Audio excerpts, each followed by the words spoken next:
예, 올해 동아시아의 중국, 일본 그리고 대한민국까지 엄청난 폭으로 몸살을 앓고 있는 상황입니다. 강력한 재앙을 가져온 게 바로 북극권의 고온 현상이라고들 하죠. 북극 지역의 이상 고온이 제트 기류의 변화를 불러일으켜서 우리나라 상공에 강한 한기를 내려보내서 더운 북태평양 고기압의 북상을 막아서 장마가 이렇게 길어지고요. 비도 엄청나게 내리게 만들었다는 겁니다. 자, 오늘은 그렇다면 왜 북극 지역에 고온 현상이 발생했는지 좀 자세히 알아보도록 하겠습니다. 반기성 K웨더센터장과 함께합니다. 안녕하세요. 네, 안녕하세요. 예. 일단은 뭐 말씀드리기 전에 그 비 피해가 좀 빨리 수해가 복구가 되고 좀 그래야 될 것 같다라는 말씀을 먼저 드려야 될 것 같고요. 네. 일단 왜 그런지 이제 오늘 설명을 해주실 텐데 북극권 고온 현상이라고 하잖아요. 이게 어느 정도입니까 지금? 세계 기상기구가 7월 31일이죠. 예. 보고서를 냈습니다. 이때 이제 노르웨이 스발바르 군도에 있는 북극의 이제 가장 북쪽에 거주하는 롱이어 바이언인데 이 지역이 근데 7월 25일에 21.7도 이게 뭐 엄청난 기록적인 기온입니다. 예. 우리 볼 때 20 이건 아무것도 아니지만 정말 최북극인데 추워야 되는 시기인데. 네. 예. 그리고 이 지역의 7월 평균 기온은 5.9도보다 무려 15.8도나 높은 이상 고온 현상이었는데요. 근데 이보다 더 심각했던 것은 시베리아 폭염입니다. 시베리아 기온은 1월부터 6월까지 평균보다 5도 이상 높았고요. 6월에는 평균보다 10도 이상 높은 정말 이례적인 폭염이었습니다.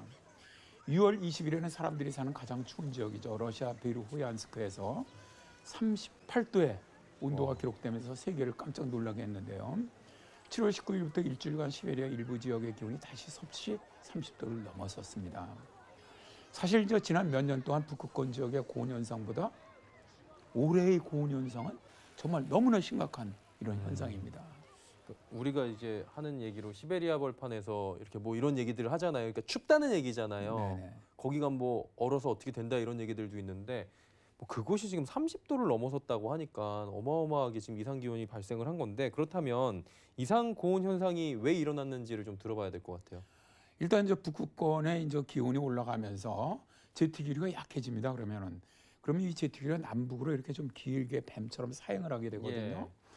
자, 이로 인해서 북극권으로 중위도의 따뜻한 공기가 유입되기도 합니다. 그러니까 이것도 하나의 원인이 되고요. 예. 근데 실제로 가장 큰 이유는 지구온난화로 인한 기후 변화죠. 예. 세계 기상기구의 기후과학자 팀의 분석에 의하면 사람이 초래한 기후 변화의 영향이 없었다면 그러한 극단적인 열기는 거의 불가능했을 것이다. 이렇게 말하는데요. 예. 페트리 타알라스 세계 기상기구 사무총장은 북극은 기후 변화로 지구 평균보다 2배 이상 빠른 속도로 가열되고 있으며 네. 이것은 지구 지역의 인구와 생태계에 영향을 미치고 있다. 북극에서 일어나는 일은 북극에 머물지 않는다. 텔레커넥션으로 인해서 극지방은 수억 명이 사는 저위도 지역의 날씨와 기후 조건에 영향을 미친다라고 말하는데요. 예. 여기서 텔레커넥션은 특정 지역의 기상 및 해양 변동이 멀리 떨어진 곳에 영향을 미치는 현상을 의미를 합니다. 네네.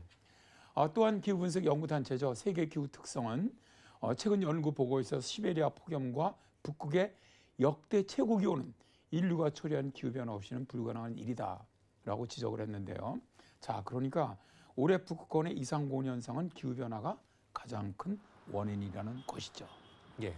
이유도 들어봤고요. 근데 이제 고온 현상도 있는데 북극 지역에 대형 산불이 또 극성이다 뭐 이런 얘기들이 있는 것 같은데 어때요? 그 부분은? 네, 그렇습니다. 이제 유럽의 센티널 3호 위성이죠. 그 사진으로 판단을 해보니까 예. 현재 북극권 안팎에서 시베리아에 영향을 미치고 있는 산불이 약 800km의 폭에 이르는 것으로 나타났어요. 산불은 북극의 최북단, 이게 북극해 아닙니까? 예. 여기에서 8km도 채 떨어지지 않은 북의 71.6도 지역까지 불을 태우고 있습니다. 현재 세계 대형 산불을 감시하고 있는 유럽의 코페르니쿠스 대기 모니터링 서비스 글로벌 화재 동화 시스템이 있거든요. 예. 여기서는 올해 북극권 산불이 극심했던 2019년 작년 산불에서 발생했던 이산화탄소량을 벌써 완전히 갈아치웠다. 그러니까 예를 들어서 2019년 6월 53메가톤이었는데 예. 올해 6월에는 56메가톤에 해당하는 이산화탄소를 배출했다는 것이죠.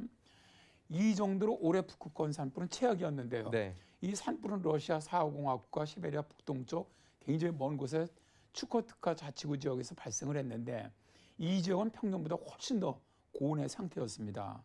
또 러시아 당국은 최시베리아 서부에 있는 칸티만시스크 자치구인 유그라 지역 전역에 화재 위험이 극심하다.